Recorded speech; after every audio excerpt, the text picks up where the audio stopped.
Welcome to Literary Deep Dives and Discussions with me, A.L. Lieske, the author of the Unseen Operative series, and my husband, Zach. We're trying something new. We decided to give you some visuals this time for our Christmas special. So today, because it is the week of Christmas, we just kind of want to go over some Christmas literature. There's a lot of Christmas literature out there, like from 'Twas the Night Before Christmas to Will You Let the Pigeon Ride the Sleigh, A Christmas Carol, and many, many more. We're only going to talk about a contemporary Christmas literature and a Christmas classic, The Christmas Carol. But because there are several, we would invite you to leave your comments on those Christmas books, novels, or even poems that have really impacted your life or that you enjoy having around Christmas time. So yeah, we'll go ahead and get started with this. Just off the top of your head, Zach, when you think about Christmas and you think about literature, what works come to your mind? Well, the first one that comes to my mind is The Christmas Carol. I think that is probably the most iconic of all of the literatures. Definitely. And then I think of the Grinch. The story of the Grinch. Yeah, Dr. Seuss. Dr. Seuss, as well as just a handful of the classic films like Frosty the Snowman and Rudolph the Red-Nosed Reindeer and all that jazz. Those are what comes to my mind the most when it comes to classic literature, as well as just literature that makes an impact year after year. Definitely. Yeah, when I was growing up, we would always have somebody read 'Twas the Night Before Christmas, and then of course we would go to the scriptures, the Gospel of Luke, to read the Christmas story. A little bit in Matthew as well. So yes, there's definitely those, but yeah, you mentioned a lot of good ones, but I can't think of very many people, especially in America, who don't associate some sort of form of literature with Christmas. It's just one of those seasons that for some reason reading is on an all-time high, and there's just these stories that capture us, that continue with us through the years. And I don't think that's a coincidence. I think it's the heart of the season that really draws us into those stories, those messages, because they're powerful. Mm-hmm. And so we're going to start out today with this. I know you can't see it very closely. It is the Richard Paul Evans Christmas Box collection. There's an up close and personal view. Yeah, this came into my possession some years ago. For those of you that do not know who Richard Paul Evans is, he was born in 1962. His first book was The Christmas Box, became an instant hit. He has written, I believe, 19 novels. Many of them are Christmas related, and they've always been on the number one chart for best-selling every time that they've come out. So he's a great author. I really like his style. It's a mix of classic and modern, so I definitely would recommend it. But this book particularly has 3 of his stories in it, but we're only going to talk today about The Christmas Box. There is a movie called The Christmas Box. This is not that book. I don't know if there is a book to that movie. Even the premise of that movie is not the same as this book, but this book is very, very powerful, and so I just want to kind of share a couple points from it. So just to give a little brief synopsis, because I know you haven't read this either. Yeah, I haven't read it, but Not yet. I saw the movie that apparently has nothing to do with that. So your mind's been contaminated. Well, I have to now differentiate the classic novel from the modern adaptation with a low budget. So It was still good even with a oh no, it was a great movie. Low it was budget. a great movie. So this man Mark and his wife Carrie, they've got this little daughter who's 2 or 3 years old, and they're kind of scrimping to make ends meet. They run a laundry business. We don't do it as much nowadays the way that they did it. He sells men's suits and tuxedos and whatnot, and then dry cleans them, does the laundry, all that stuff. Oh. We have dry cleaners now, but it's not the same sense either way. Oh, sure, yeah. I don't know any dry cleaners that sells clothes. Yeah, it's weird. So that's what he does. Him and his wife, they're scrimping to make ends meet, and then she suggests to him one day, hey, I saw this ad in a paper. There's this lady who's looking for a housekeeper to kind of help her about. I could do that. It would help us with rent. It would help us to afford things until we can, really get on our feet. And so Mark is like, yeah, let's do this thing. So they go and they meet the woman who wants the housekeeper. Her name is Mary Ann. She's a very old lady. She's not necessarily struggling terribly with health. She just has a little bit of, limitations with old age. And she's got this big old house. And so they move into the house. They live rent-free. Her only conditions are that they take care of certain parts of the lawn, the house, the cooking, etc. And she really treats them like family. And Mark comes to realize that really the reason that they're there is to be her family. But that's where the Christmas box comes in. He's looking in the attic one day and he finds this box that has a nativity etched on it. And there's a bunch of letters in the inside. I'm not going to give away the rest of the story. We're just going to talk about points from it. But go read it. It's a really, really heartfelt story.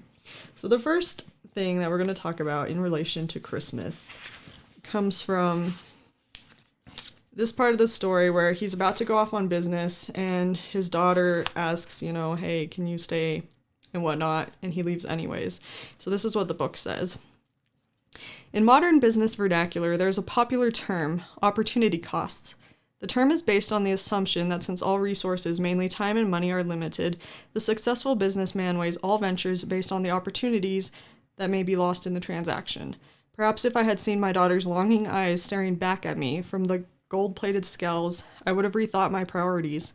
I adroitly rationalized my absence from home on necessity and told myself that my family would one day welcome this sacrifice by feasting with me on the fruits of my labors. In retrospect, I should have tasted those fruits for bitterness a little more often. Opportunity costs. Christmas is an excellent time of year to really reflect on our year, and not just New Year's, but just to reflect on the things that we've done well, the things we've done wrong, but especially those opportunity costs when we've misprioritized things or given a little too much weight to certain priorities and become unbalanced in other things. So that is something that I kind of want to think about is, what opportunities have I lost this year? As an author, I can say there's a lot of opportunities that I've lost in marketing, in marketability. I can say in my profession, in my job, that there are opportunities that took way too much priority and shouldn't have. And not necessarily that those things cost me badly, but, in hindsight, looking back, I wish I hadn't spent so much time on them. Yeah. Yeah, well, one thing that comes to my mind, if we're talking about the positive aspects of opportunity cost, because I think it's, you can also get into the sunk cost fallacy. Oh, yeah. The idea that you spent time and money on it already, so therefore you can't let it go. It's one of the things that I think kind of tie into that. One of the positives is that if you come to the realization that something isn't worth your time or your effort and you let it go, then you've gained a good knowledge and a good principle. The thing is, if you long on it, if you think about it in a negative light, but let that try to be your holding back, that's where a lot of the problems can come in. One of the things for me, I think, is I see a lot of people who they want a particular position or a particular job, and so they don't get another job in replacement or in place of that, right?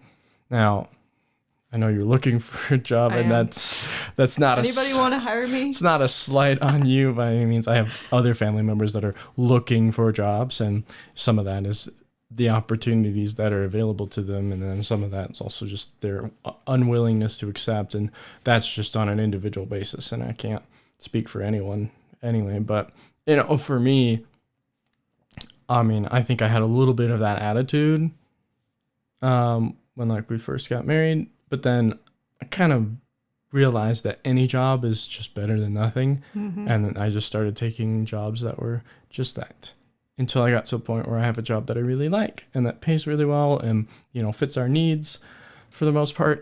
And it's just one of those things where if you're waiting for the perfect opportunity, then you're missing out on everything.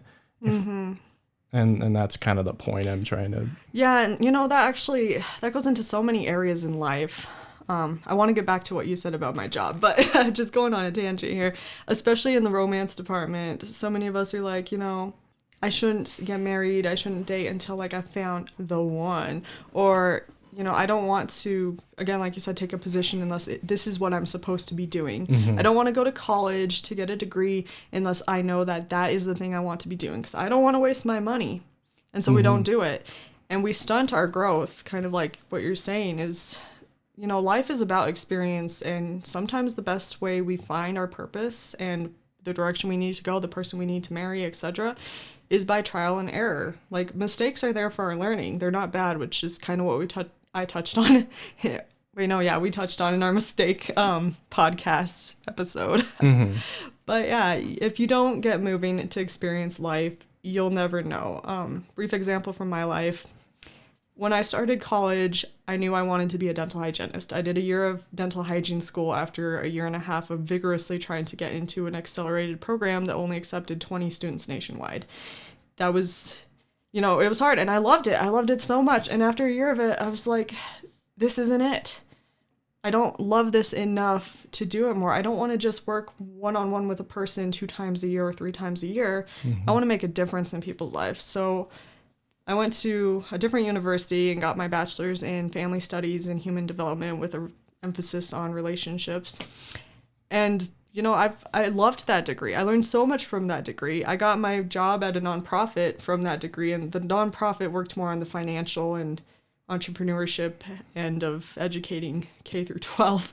But there's so many things that I learned along the way that I would have never known if I was waiting for the right degree. I didn't even know when I picked those degrees that this was the right degree. It felt good.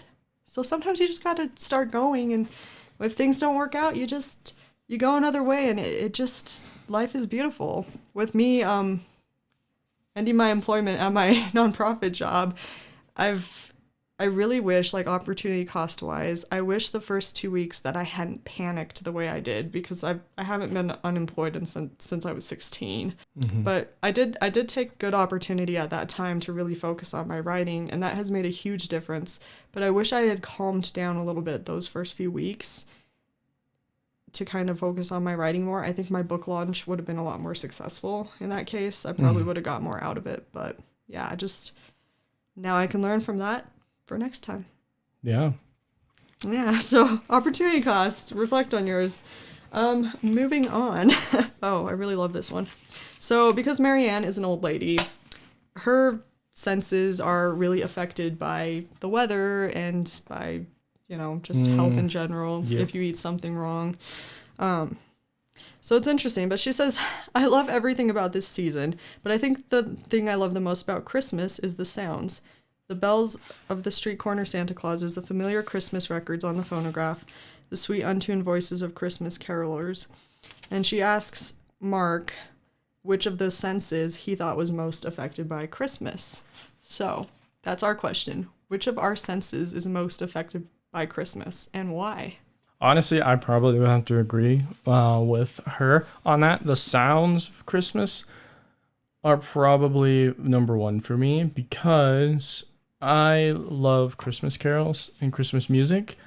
It's probably the most emotionally impactful, as well as still most magical part about Christmas as an adult. As a kid, I didn't necessarily like the carols as much. I was actually kind of a stickler against music in general.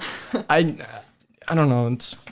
I'm not sure what it was, but as a kid, I didn't like a whole lot of music, and it gave me a bother. I think I could probably pinpoint where that comes from, but at the very least, as an adult, it gives me little bits of nostalgia, and it gives me bits of feeling the spirit of Christmas, the spirit of love and unity, and especially with us being Christians, the love of Christ. And I just feel that way more than the gifts or even the snow. I love snow, and I love the feel of the crunch and the calmness that it can bring, even though you try and driving on the road and it's all heck is breaking loose. But when you're at home sitting there by your Christmas tree and things are just calm, you can feel the warmth inside your home. But when you see out there that everything's just, I don't know, all blanketed white, all calm, the snow's just drifting, falling nice and peacefully. There's a feeling like that. But It's for me, it's mostly the sound. Second is probably the sights, all the Christmas lights, all the colors, and fun festivities of that. Yeah, I definitely agree with a lot of that. Yeah.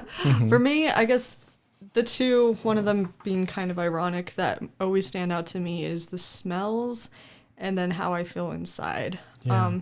So irony on the smells is my grandmother didn't have a strong sense of smell, and as I've gotten older, my sense of smell has been diminishing. But if I smell like a pine candle, like Christmas all the way. Those like sweet maple candles, the pecan ones, that's all Christmas to me. If I like baking cookies, oh my goodness. Yeah, pumpkin pie, all of it. It's just pure Christmas. And interesting thing about the olfactory sense, your smelling sense, is it is the only sense in your body that has a nerve that directly connects to the portion of the brain that interprets it. Every other sense you have has to go through a processing center. That's layman's terms, but fun fact. And then the heart is just like, I don't know, that those feelings when you're around family and the goodwill that everybody feels towards men. Like if I feel that in my heart, it doesn't matter what time of year it is, but I associate that most with Christmas. And I've also observed, like, it's kind of related because it's so cold outside. You watch people come in from this contrast of cold into the indoors, and I noticed this a lot back when I worked retail, and they'll be out there like shivering and they're like, oh, get me in. But the moment they step into the warmth, they smile. Like everybody is just so happy and like grateful around Christmas. Happy to be warm. Yeah. So that's sense of relief. Yeah, that's Christmas to me. Sure. Yeah, so lots of senses. Let us know what senses most remind you of Christmas or are affected by Christmas. Yeah. Especially, like, I know for older folks, the bones, they be aching around Christmas. I hope that's not all you think, though. But, yeah. So, the last thing we're going to talk about with this book, The Christmas Box, is the most important point that is talked about in the book, which is, she talks to Mark and she says, have you ever wondered what the first Christmas gift was? Mm-hmm. Yeah. And to figure it out, he found a letter by her. I'm just going to read this short little letter that she had written that he found in the Christmas box. Try not to give spoilers here, but it's not what you think. Anyways, December 6th, 1920, she said, my beloved one, how I wish that I might say these things to your gentle face, and that this box might be found empty. Even as the mother of our Lord found the tomb, they placed him in empty. And in this there is hope, my love, hope of embracing you again and holding you to my breast. And this because of the great gift of Christmas. Because he came, the first Christmas offering from a parent to his children, because he loved them and wanted them back.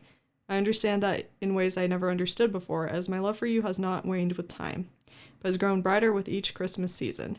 How I look forward to that glorious day that I might hold you again. I love you, my little angel, mother. So what is the first Christmas gift? So something that we say in our church, I'm sure other Christian churches say it too, is that there would be no Christmas without Easter. And normally the focus on that is about resurrection, and resurrection is huge. It is profound, and that is the hope of the continuation of life. We are nothing without the resurrection. But I think it goes a little step more when we not only think about the resurrection, but also the gift of being reunited with those we loved, and especially those that we love and lost prematurely. Yeah, definitely. And, there's two things that are talked about in that passage is family and Christ. Being Christian, obviously, the first gift of Christmas is Christ. For many others who maybe don't believe and don't feel that exact sentiment, Christmas is about two things, Christ and family.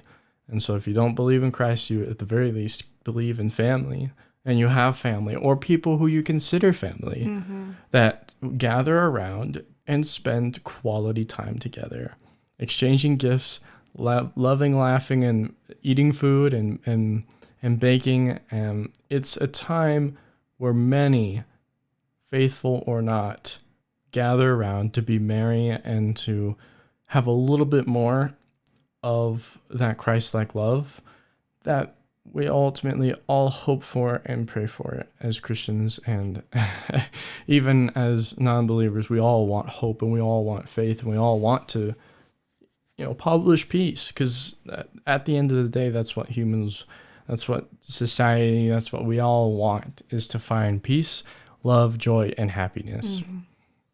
Even if some people may find it in various ways. Exactly.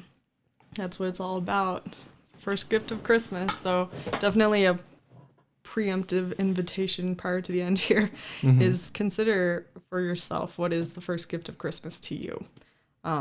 Drop that in the comments if you want to. Otherwise, just ruminate it on yourself. It's really for you. So we're going to move on to the big one, The Christmas Carol, Charles Dickens, which I absolutely love. If you've watched my podcast with Hayes Wolfden on What the Haze, I do mention Charles Dickens a lot. He's my favorite. So I don't know why I don't actually own a legitimate full-length copy of A Christmas Carol. We have the reduced children's version. So I've had to pull up quotes on my phone, but both of us have, listened to the audiobook again of the full-length version this year. Love audiobooks. And so there's just a couple things that have really stood out to me this year, and I will also ask you what stood out to you at one point, so we'll get there. But just starting out, we're going to start out with this quote, which is a very, very well-known quote. "There are many things from which I might have derived good, by which I have not profited, I dare say," returned the nephew, "Christmas among the rest. But I am sure, as I've always thought of Christmas time, when it has come around, apart from the veneration due to its sacred name and origin, if anything belonging to it can be apart from that, as a good time, a kind, forgiving, charitable, pleasant time, the only time I know of in the long calendar year when men and women seem, by one consent, to open up their shut-up hearts freely and to think of people below them as if they really were fellow passengers to the grave, and not another race of creatures bound on other journeys. And therefore, uncle, though it has never put a scrap of gold or silver in my pocket, I believe it has done me good, and will do me good, and I say God bless it." So that is his nephew, Fred. So, The Christmas Carol, keeping Christmas. It's interesting to me, in that quote, I guess what stood out to me was that he says, even though it may have never done me a scrap of good. And when I think about that, what has Fred profited from Christmas? He literally lists off all of these things by which he has profited from Christmas, and the biggest one being his perspective on humanity. In the commercialized world we live in, businesses look at Christmas as huge profit. That's why we now have Christmas starting in July. Yeah. But there are so many other ways to profit from Christmas. Yeah, no, I agree. I mean, Christmas, not only because it's close to my birthday, but Christmas being, our birthday. By the way, we have the same birthday. Which is fun. But besides celebrating our birthday, it's always been such a fun time because it's just back-to-back family gatherings. For me and my family, we don't have a whole lot of family drama, thankfully. At least not as much as other families that I've heard about and heard stories of. But I do know that there's a lot of people that kind of set that aside just for Christmas, which is really nice. And I think I can kind of see that and experience that too, and the little bits of just normal family drama that we do have. But it's just so important to me because every other day of the year we're basically just working and being busy and trying to come up with something. I mean, even just start of the year, most people are like, let's get down to business. Like immediately as the new year starts, they have their resolutions, they have their goals, and they're focusing on themselves and the things they want to do. And they're like, all right, we got to do all this stuff now that the celebration is over. And people pretty much forget others as quickly as they remembered them in that short month. It's a trend I wish would leave. I wish we would turn our hearts more connected, not just at Christmas, but year-round. That is a huge campaign that goes on with some different Christian denominations, is how do we keep Christ all year? Yeah. But yeah, you're right. It does, there is a pause around Christmas time that, at least for one point of the year, we profit as a human society by laying aside our differences and by sharing that compassion. Yeah. Having grown up in an abusive home, I was always in awe around Christmas time how we would be in the worst, I would call it World War III or the Cold War, when drama would be happening in our house for many, many months. And it would always stop on Christmas Eve, Christmas Day. The day afterward, it would be a bloody nightmare. But just for those 2 days, there was enough peace in the house that everybody could relax at least enough to really just enjoy and to smile. And even at the times when, you know, one individual wouldn't want to come up and join the family, they still would. And so for me, Christmas has always been kind of a time of healing in that sense. And I've always felt the most connected with my family and with the Lord during those times. So that is a thing. As far as profit goes, the biggest profit I have personally ever derived from Christmas has come in connecting with others that I normally wouldn't. Yeah. Something I've always loved. I am an obsessed gift giver. If you exist in my life, I like to give you things because I like you, just because I can. So every time I've ever had a profession, I like to bring gifts to my coworkers. It doesn't matter if we're close or not, or if I've only actually met them once. I find out from my boss, everybody that works in the building, I send them cards, or my favorite thing had been to make little treat bags in some way to give to them. And there was one year that I did that. I did that for many years, and, you know, I'd get thank yous from some and other people. I don't know. I know that in their hearts, they were probably happy to have gotten something, and I was just happy to do it. But there was this one coworker when I worked back at Big Lots, and he just came in and did janitorial sweeping like every other week. I saw him maybe once or twice, and he was in the break room one day, and I was getting my stuff to put in everyone's locker, and I said, "Oh, hey, this is for you," and it has his name on it. And he looked at it, and he says, "That's for me." And I said, "Yeah." And he said, "Nobody has ever given me a gift on Christmas before."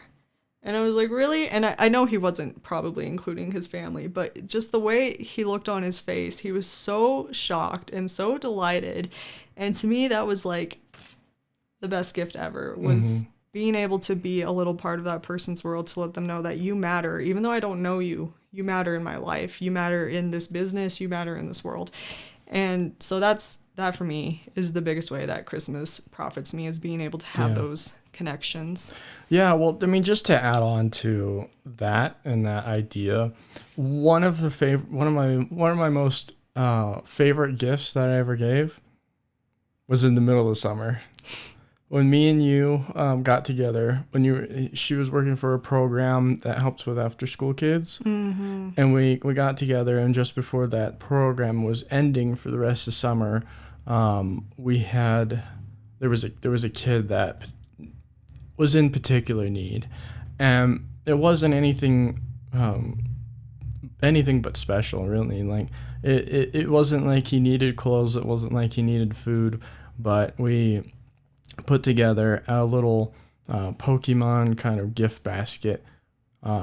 He wanted a particular Pokemon card, or at least type of Pokemon card, where it had like holographic on it and whatnot. And I have dozens of boxes of Pokemon cards, most of which I don't do anything with anymore. But I found one of the more rare cards, and I said, this is probably worth like $5 at most. Let's put it in a Pokemon pack so that when he opens it, he specifically gets, what he's looking for, what he wants. And so, yeah, we rigged the pack and then gave him a little Pokeball that he can hang in his room and all that. And it was just one of those moments where, I mean, even though I wasn't there for the gift giving, I was there to be a part of it. It was one of those things where, it really made a difference. I really hate that in our culture, there's so many times where that if that happened just a little bit more often, just a few more times a year, how much more joy we could have, not only for ourselves, but for others. And that's like the joy of Christmas that can extend itself forever. I mean, it's not necessarily about the gifts, but it's the meaning and the special nature of that. we could have given the kid anything, but because we gave him what he most wanted, that's what made it special. And it was just really, really awesome to hear you tell me about how much fun he had and how special that was for him, you know? I did. I cried when he opened it. Just a little bit about that boy. He was I was working in an after school program with very ill behaved children. I won't get into the details, but I have literally seen a little girl try to kill another little child in that program. And he was particularly one of the worst behaved, and none of us could really understand why. And it took me months to really get this kid to even talk to me. And, you know, he had a really troubling situation in that he had a twin brother that he didn't get to see except maybe once a year. His father had previously been married, split up. He had a new mom, and his twin brother was like far, far away. His father was military, so that he was constantly being deployed in new places, and they were about to move again. And this kid, he felt like he had no real friends, that he was just unloved. He, you know, he had a lot of trouble, and he loved Pokemon so much. He would come in every other day and he'd be like, look at this Pokemon card I traded with so-and-so in my class. And he wanted a rare card so badly. To get him to behave, we would bribe him with Pokemon card packs, and he never got a single rare out of them. So he was just disheartened. And when he found out they were moving again at the end of the year, he just completely shut down. And my heart broke for him, because he tried. I watched this kid actually try, not just from the bribery, but try to be a better influence on the kids around him. I saw him do some nice things that I would have never imagined him doing, and nobody else saw it, and he didn't get praised for it, but we wanted to do something nice for him. So yeah, when he found that rare card, he was just over the moon, and I was like standing in the corner crying, because, you know, kids don't open up presents in front of their instructors. They kind of just dash off. Yeah. So I'm just like crying, trying to hide it. But yeah, it was one of the most beautiful things in my life, because he gave me the gift of feeling love for somebody that on the outside wasn't lovable or acting lovable. The next thing we have is Big Messages of a Christmas Carol. So what are your big takeaways from the Christmas Carol? Well, there's a couple of details that I won't say are gone from the simplified versions or even the films, but I think it's not stressed enough. Because one of the things that is talked about in the very beginning of the book is that, you know, without understanding the death of his friend Marley, this would not mean anything. And I was like, okay, so let me think more about his relationship with Marley. And for the most part, it really did seem like, even though there's not a whole lot of detail, it seemed like it was his one final straw. It was his last friend, and his last friend passed away. He had pursued everything, and after his business partner passed away, he had no friends. And that slowly but surely made him more and more bitter, because everybody else he saw was happier than him, and he just couldn't handle it. And I thought, man, that's really interesting, because we often see him as a ruthless businessman just for the sake of greed and money. But if that was purely the biggest portion of his problem, he wouldn't not only turn his heart so quickly, or at least seemingly quickly, but he also, I just think that it would be more difficult in general for a walk through memory lane, walk through past experiences, as well as seeing where he was going to end up, what that would actually do to him. Because I think at the end of the day, if his love truly was for money, he wouldn't care what happens so much to him. He would care more about his things. And yes, he did kind of care about his things, but what really disturbed him the most was that nobody cared even a bit that he died a miserable, lonely man. Nobody gave condolences even a little. They spoke ill of him, as well as the fact that everything he owned was hardly, I mean, he was spoken so ill of that his stuff was basically thrown into the trash to be pawned off. Yeah, or stolen. Or stolen, yeah. Yeah. And it's just one of those things where I think there's a misinterpretation of who he really was. He was a broken man that made a lot of poor choices, and because of those poor choices, he was stuck. He was stuck in a situation where he didn't know how to get out of it, but he didn't know he needed to get out of it either until he was shown what effect he had on others, how much that hurt other people, and that how much he was hurting himself.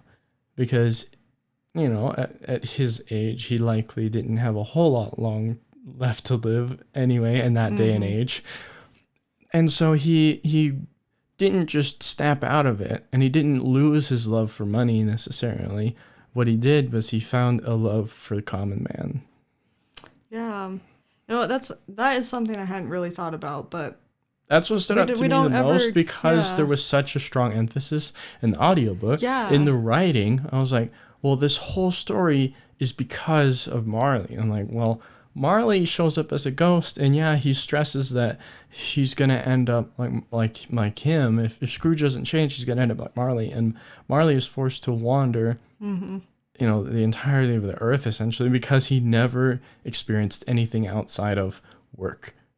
And so he was forced to experience and warn other people, and also just, you know, go through whatever you might call purgatory. Yeah, kind of represented there. Representative of that. But yeah, and so I'm like, okay. Yeah. And Marley was the first and probably the only one that could give him any convincing that there was change needed, and that the people that were, the spirits that were going to visit him had something of meaning. And because of that, Marley, not only his death was a catalyst, but his experience with him after death was meaningful enough to actually invoke the idea that change was necessary.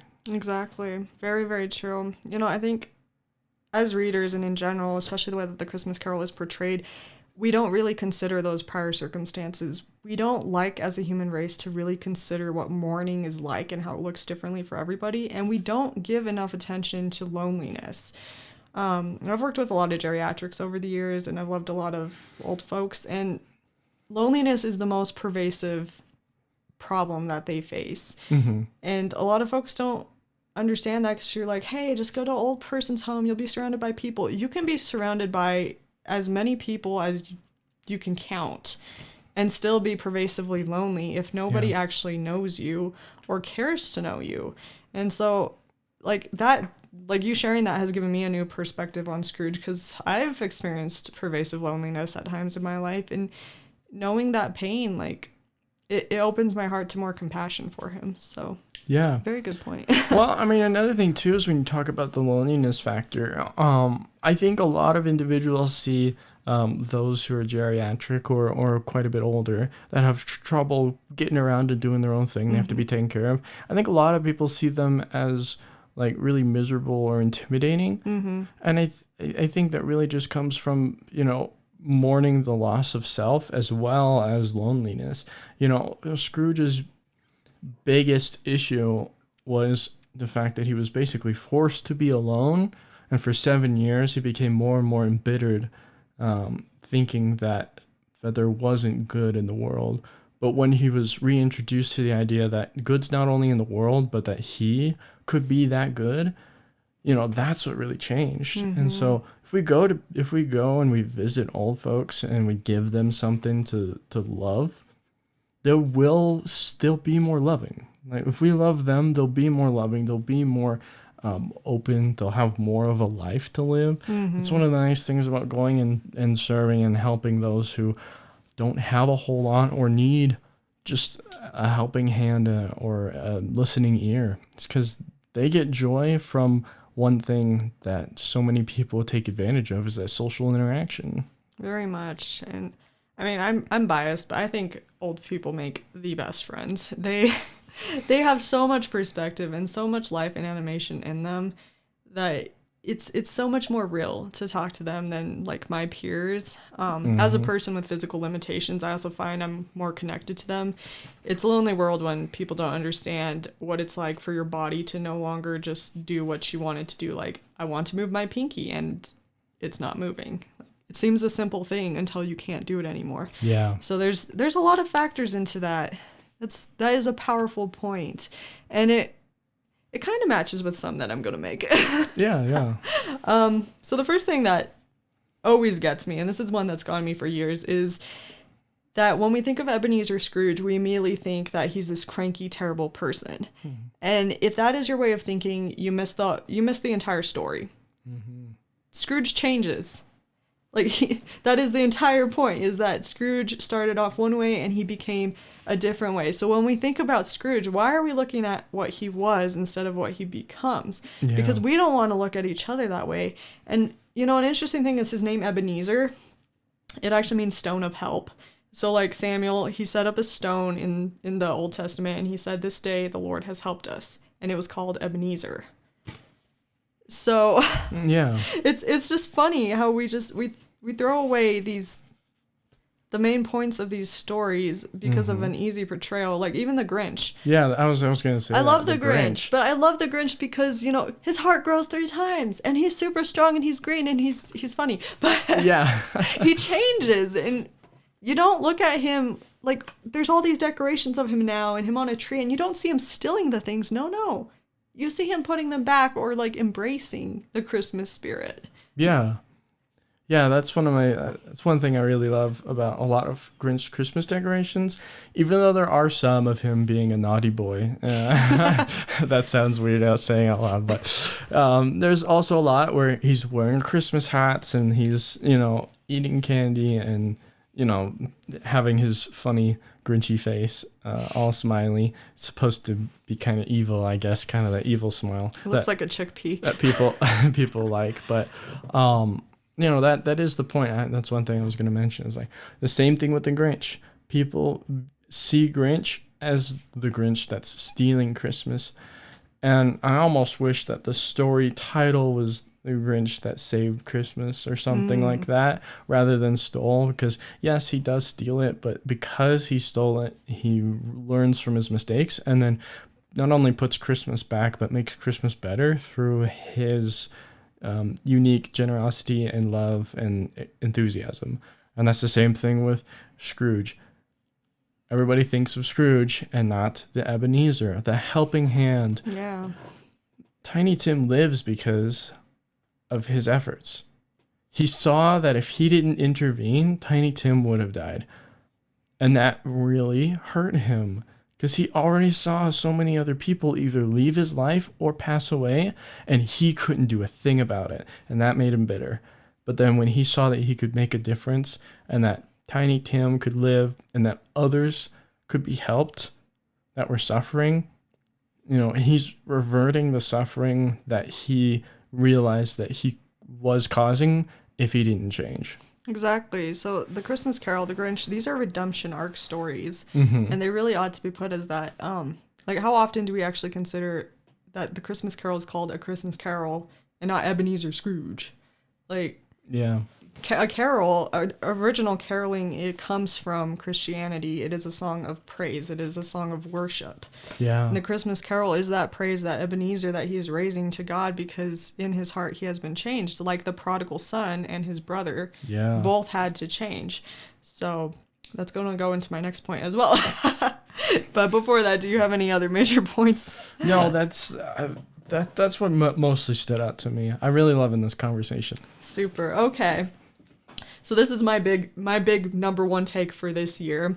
And this isn't apparently original to me, because I did some exploring and I found other people actually share this view, which makes me super excited. But it is the problem of pride. Ebenezer Scrooge in general is looked at as a terrible, awful, rich man who is oppressing the poor, who is putting the poor down, who is depriving others of something. And that is the way that it's seen. And I have a different view on that. I want to argue that completely, that is completely inaccurate to who Scrooge is. Mm-hmm. The whole rich versus poor assumption. I took a lot of notes here because I really want to articulate this correctly. But number one, Scrooge comes from a poor background. Let's just think about this for a minute. Let's say you were born in, the slums of Detroit, or somewhere that you got no resources, you got nothing. And to make matters worse, you got a single father who doesn't like you. Yeah. He puts you in a boarding school that you hate, and he leaves you there all the way through like Christmases, so that the only thing that entertains you is these old classical stories, which Scrooge mentions like Alibaba, Aladdin, etc. Sure. Like, coming from that,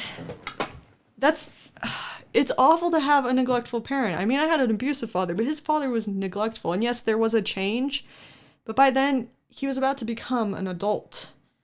So he's had years of just isolation and being rejected, and that is very, very painful. But he came from rock bottom. If there's somebody who knows poverty and knows being alone, it is Ebenezer Scrooge from the get-go. He knows that.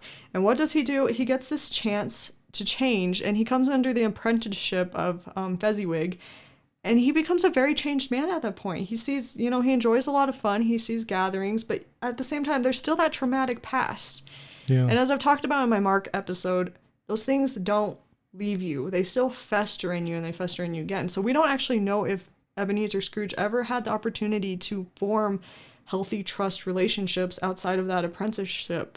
Like, once that was over, he's taken off in the world, and he's doing the one thing that he was taught how to do his entire life, which is that if you want to be a person, if you want to have friends, if you want to be respected, you need to be a successful businessman. Yeah. And he does that. He went from rock bottom to being well off to do. And the thing is, he didn't cheat to do it. It doesn't mention him depriving others like in some scamful way. Yeah. He makes a lot of money. Yes, he's a very black and white cutthroat. Yeah, cutthroat businessman. So, yeah, but is he doing anything illegal? No, not at all. He's very honest at his trade, and he's very, very good at his trade. And so that's just kind of where I'm starting, that is Ebenezer Scrooge. This is his reality. This is the way of life. So then what is the problem? The problem of his pride isn't necessarily richer is better. Mm-hmm. Because not once does he spend any money to give himself comforts. His nephew, when he goes and sees him with the Ghost of Christmas Present, makes a lot of points about this, that his riches don't do him any good. Yeah, he has a big house, and it describes this big house with these staircases that are like 3 lanes of traffic wide, but he doesn't so much as like put a ton of coal in there. He doesn't give himself fancy food. When his clerk is suffering in one room with one little thing of coal freezing, Ebenezer Scrooge is also suffering freezing. He's not doing anything that he wouldn't expect other people to do or to be. And that's the problem of pride. It isn't rich versus poor. It's that I expect all of you to do what I've done and to become what I have become in the way that I did it. When he's looking at poor people, he's not saying you're stupid because you're poor. He's saying, I think you're stupid because you're not doing what I did and working your way up. Mm-hmm. You're not, being smart about your choices. You're not finding the resources to help you. And so therefore, you ought to be done away for being wasteful. You're wasting your probation, you're wasting your life, and therefore you're worsening society, whereas I and those who work like me, because this is the way of life, improve it. Mm-hmm. That is the problem of pride. And it's not a problem unique to Ebenezer Scrooge. That is a problem we all have. Yeah. It's a problem especially pervasive in politics, which is why I don't like to get political on my podcast, but I will get a little bit political here, is we have the right wing saying, X, Y, and Z, this needs to happen to help the economy. We have the left side saying something else, a common argument being on one side, work harder and you will get all of these privileges. On the other side, we need more resources and that's it. Not saying that those are the two ultimate points. There's a lot of different things there, but the point is they're extreme, and the reality is it's not only a mix of both perspectives, but there's also other factors that aren't considered. And so when we're so black and white, being like, because this is what I know and this is what I've experienced, it is thus that way for everybody who is born into similar circumstances. Yeah. It's incorrect, it's ludicrous, and it's prideful of us to be trying to get other people to live the way that we are without instead, kind of like Scrooge is forced to do, coming down to their level and learning who and what they are in those circumstances. Yeah, no, I completely agree, and I think that that's also one of the reasons why so many people get the incorrect idea behind what the meaning of Christmas is what they're trying to portray through the meaning of Christmas, through the Christmas Carol or the Grinch or other similar inspired works. Mm-hmm. It's not about if you have more money, then you should give more. It's about love and consideration. And one of the most beautiful things about that story I told you, or that we talked about, with giving that kid the Pokemon cards and things like that, it's not just because we had the means and we were able and capable and willing and wanting, but it's the meaning behind it is his extreme need or want, because nothing else is going right in his life, and that made it so much more meaningful. If there were plenty of other things that started to or were going more correctly, it wouldn't have been as meaningful. Mm-hmm. And so when we give gifts, when we participate in some of the Christmas tradition, being meaningful behind it. When we play games and we have fun and we have food and family together, if you don't do it with the right heart, with love and with compassion and with the right ideas behind it, you kind of get to a point where it feels rote and it feels like you're wasting money and it feels like you're wasting time. Mm-hmm. But if you put meaning behind it, then that's where the Christmas season becomes special. And you can still do all of those things that everyone criticizes heavily, such as exchanging gifts, Yep. making tons of food, and playing lots of games. Because at the end of the day, if you don't have the right heart in it, it's going to be hollow. And if you do have the right heart into it, it doesn't necessarily matter if you participate in one or all of those things. Exactly. Yeah. The ultimate message is the heart. It's not, generosity is a part of it, Yeah. but not in this rich and poor sense. It's generosity coupled with humility, coupled with meekness, coupled with, above all things, pure Christ-like love, which is charity. Charity isn't giving out gifts. It is loving that person for who they are.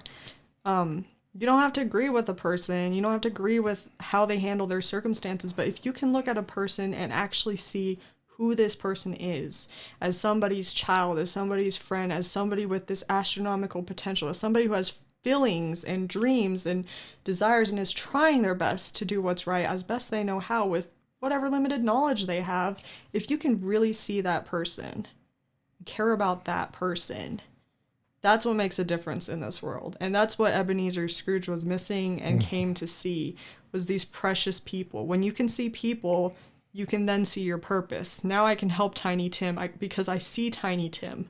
Yeah. And I don't just see him as a kid with a crutch. I see him as this boy with this huge heart to do so much good. And he has given me something that I need, which is hope. And so I want to show love for him. That's Ebenezer Scrooge's change. It's love. It's got nothing to do with, I need to now stop being a rich hog. It never says that he just dishes out his riches folly dolly past that. He's very wise in what he does with his finances. Yeah. And that's a strength that he keeps, but he uses it now with love. Yeah. And that is the difference that we all can make, is instead of trying to push people into our mold, identify our strengths, learn who those people are, love them as they are, and then use your strengths to love them properly in a way that allows them an opportunity to grow in themselves, and not for some way that you want, but to something that's good. Because I really believe that people inherently want to do and be good. And if you give them that opportunity just by loving them and letting them find that out, because life will teach them that, and so will love, that they will become something incredible beyond your imagination and beyond their own imagination. Our task is to love, not control. Yeah. Yeah, so just kind of tying that into the ultimate Christmas story. the baby in Bethlehem, and of course, consequently, Easter when he rose again. Christ is exemplified in all of these examples, and he's taught us in all of these stories, like they echo the Bible, the prodigal son, Ebenezer Scrooge, the Grinch. You see stories of people who have made terrible mistakes, like the woman caught in adultery. And what does he do? He loves them. He doesn't say, okay, you're good to do whatever. He doesn't say, I need you to become exactly what I am right now, and you need to do it in this exact way. He gives us a structure. He gives us a foundation, and all of that foundation and structure is literally his love. Love and light. So definitely when we're going through the Christmas classics for the rest of this season, Christmas will probably be over soon. Yeah. But it doesn't have to be. Carry it in your heart. Learn these lessons and apply them for the rest of the year. Don't let, look at the opportunity costs and don't... Our cat's doing something crazy. Don't let these opportunities to change go to waste this year. Really take advantage of it to be a better person. If you're an author watching this, put some power into your stories that have messages like these that matter to people because they literally relate to our life. This is our cat Peaches. Sunflower is not based off of Peaches if you're reading my book. I'm sorry. But yeah, so we definitely want to wish you a Merry Christmas. Do you have any parting words, Zach? Yeah, I just say I'm kind of echoing you. The Christmas is a celebration of Christ, and if you don't believe in Christ, at least believe in family, because it's a celebration of family also. And if we just have more love for each other, it'll only make your Christmas more magical. And we can all use a little more magic, huh? All right. Well, we hope that you enjoyed this episode. Be sure to give it a like, subscribe if you haven't, and please let us know your thoughts and your answers to, all the questions we've asked and explored today in the comments below. And we'll see you next time.